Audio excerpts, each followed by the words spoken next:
Having set up our ground rules, we move to the next step. That is, we need to find out in what areas we will do the business. To determine the business that we will address, we had to do a market assessment.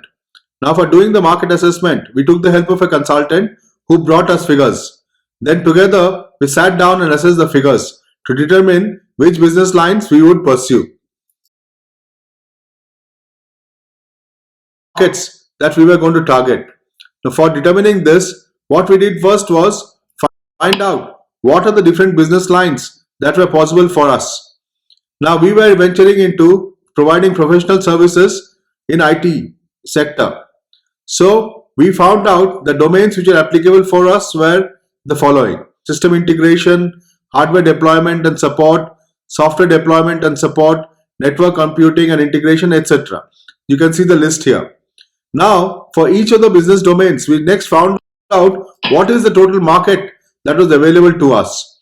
So, we found out the total market availability for each of the business domains. After having done that, then we sat down and assessed which market domains we would be addressing. So, we figured out which domains we would be interested in, and we marked out as whether to include in our portfolio or not to include in our portfolio. And to do that, we had debates and ultimately came out with the reasoning why we should include or not include. For example, we felt that system integration was our core competency, so we had to include it.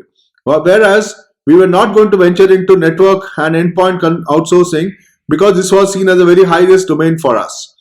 Similarly, we found that we required very high investment if we were to do hosting infrastructure.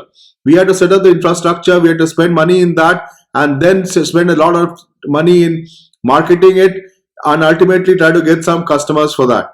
So this was seen as a very high investment domain for us, and so we did not venture into it.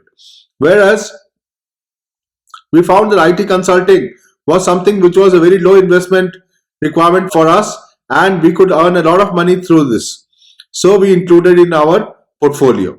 We did a few more activities besides this also. Like, for example, we spent a lot of time on assessing who are going to be our competitors in the different domains. Now, I have not included the discussions of those inside this course. However, this is an essential step.